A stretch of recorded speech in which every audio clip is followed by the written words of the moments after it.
SIL insulted my kids so I exposed her lies, by user no_common 7843.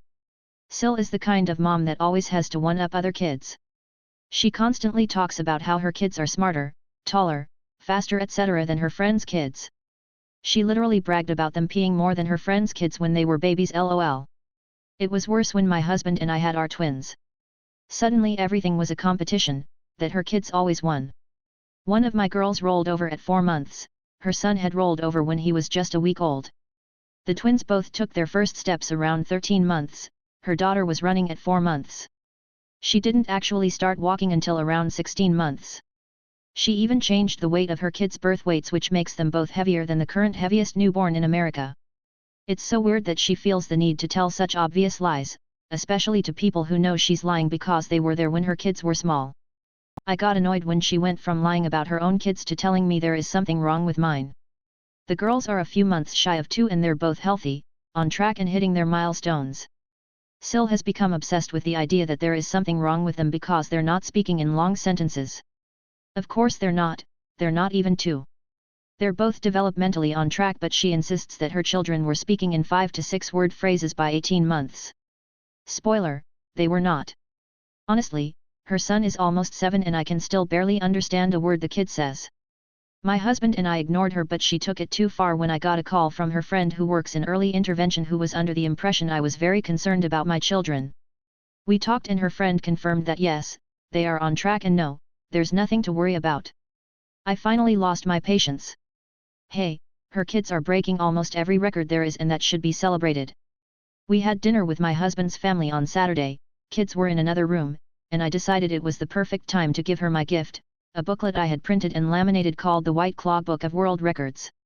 I printed all the supposed milestones of her kids, complete with photos and info of the actual world record holders now that they had been pushed to second place. She flipped through the first couple of pages, went beet red and called me an asshole. Her husband took it from her and got through the first page before laughing hysterically and asking her why the hell she was still lying. Apparently it was not the first time they'd talked about her lying about their kids. She stormed out but texted me later that night and asked why I'd humiliated her when all she'd ever tried to do was help me get my kids the help they needed, but if that was how I wanted to treat her then she'd stop. So I guess it's a win for me. My neighbors pranked me and my roommates by stealing our furniture, so we let them keep the furniture, by user post 5995. My next door neighbors thought it would have been funny to steal all of our furniture out of our house. This was in college and we were friends with them, so it was all in good fun. There was no one home at the time, so they thought that they were so clever. I caught them when they took the last couch and my beanbag chair. I demanded my beanbag back, which I tackled someone for, but I wanted to go home and decompress from work. I didn't want to get all our furniture back in the house, and it was also nighttime. The next day, my roommates and I were trying to figure out how to get back at them. We were impressed by how much effort they put in to grab the 4 couches, 3 coffee tables, dinner table, and chairs, etc. We then realized their house was small and it must have taken up all the open space. So we decided to not do anything about it. We go over there after 2 days and they complain that they have to climb over the couches and tables to literally go anywhere in the house. There was no more walkable space in the house, lol. They thought we couldn't wait them out, but they ended up yielding in the end. Edit, grammar and spelling. And I will say, they yielded first meant that they brought it back. I wasn't going to expend effort for their prank, no way. Lawyer threatened to sue me for a 1-star review. Now his 1-star reviews are going viral, by user yo_fuck my life. Lawyer scammed me and my family to the point where we're seeking recourse in court. I left the lawyer a 1-star review and the lawyer threatened to sue me for defamation. It was all true, if I didn't remove that review. It all backfired as I added that fact to my review. Now, the lawyer is getting tons of upvotes on my review and random 1-star reviews harassing him from everywhere. He even got a 1-star review from the Northwest Territories of Canada. LOL, they're so secluded from the rest of Canada that I didn't even know, in my naivety, that they spoke English up there. The lawyer who did me wrong is now laughing stock. Edit, wow, I was not expecting this to get this type of traction, hence the very hasty language on my post. Thank you for your support. So, in light of having reviewed your comments, I feel the need to address a few things. First of all, yes, I filed a grievance against this lawyer, and yes, the local law society/bar association reprimanded him, but no, this lawyer did not give my family and myself the money that we had been scammed out of back. So, that's why we're headed to court as well. Second, we've got a good number of family friends who are lawyers and who have had minor input on the case. All have agreed that this lawyer has no leg whatsoever to stand on, because everything this rotten apple in the legal community did was in malice and there is no defamation in the review whatsoever.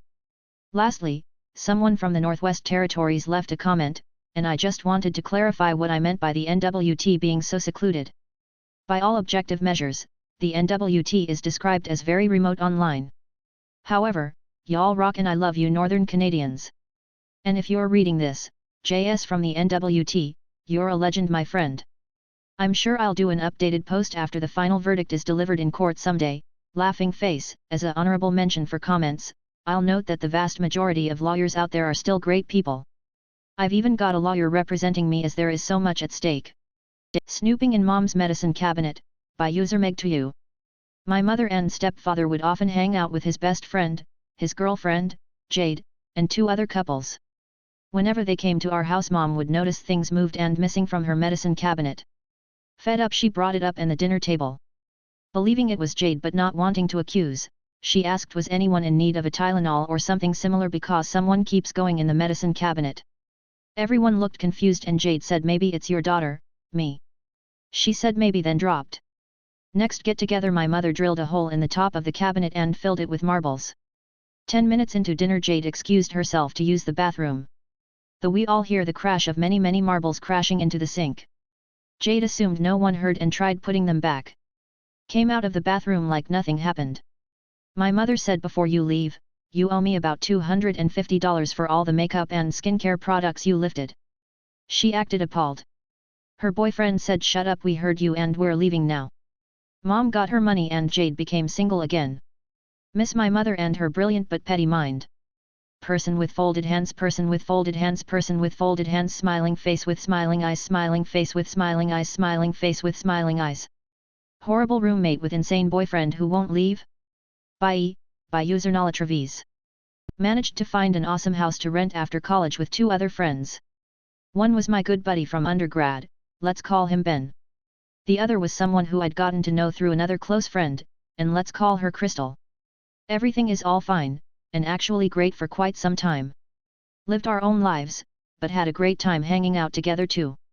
The perfect roommate situation. That is, until Crystal started dating Pablo. Pablo was the ultimate deadbeat with a Napoleon complex. Just a little over a month into our lease, Pablo got evicted from his place, and Crystal asked if he could stay for a short period while he looked for a new place. Being understanding and empathetic, and trusting Crystal, we had no reason not to. We said sure as long as it's temporary. Big mistake. Pablo lost his job. Pablo had been dishonorably discharged from the military. Pablo was an unsuccessful gambler. Pablo was a drunk. It was New Orleans, so it's not like any of us had a leg to stand on here, but he was a dangerous drunk. He would verbally abuse Crystal, waking up the whole household in the middle of the night with fights.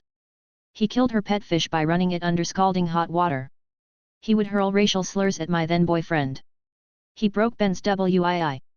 On numerous occasions, he left the front door wide open. Anyone who knows New Orleans knows this is a bad move, even in the safest areas. He left an empty pot on the stove with the burner on, and I came home to a house full of smoke. He was really putting everyone's lives in danger. Ben and I decided to have a house meeting to discuss our concerns with her, and, knowing that sometimes emotions can flare, we came with a written agenda so as to just stick to the facts. Yet Crystal defended him, and offered no solution to when he would be leaving and finding his own place. Spoiler, he never would. Really rubbing salt in the wound, Pablo had gambled much of their money and Crystal was having trouble making rent 1 month. She asked if she could borrow it and pay me back next paycheck. Again, being a trusting empathy, and feeling like we had no other choice, I did. I was furious to find out that the 2 of them had left for a long weekend at a casino resort in Mississippi before having paid me back. Well, now for the petty revenge.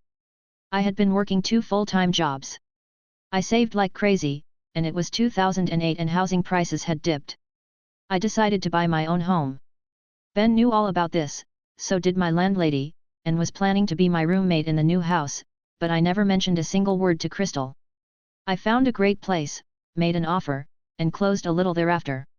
It just so happened that the day I closed on the house, when we were already planning to move and just get the hell out of Dodge, Crystal and Pablo took one of their famous casino getaways. We got around 15 to 20 of our close friends, one of whom had an enormous truck and a giant flatbed. Of course someone did, it was Louisiana. Many hands make light work, and within a few short hours the entire house other than their room was cleared out. Oh, did I mention, all the furniture, all the kitchen stuff, everything in the common rooms belonged to either me or Ben.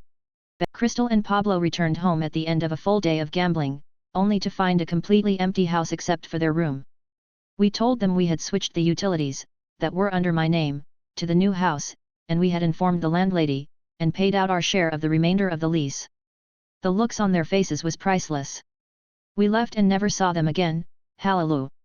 Dr. Roommate's psycho boyfriend moved in, never left, went bananas.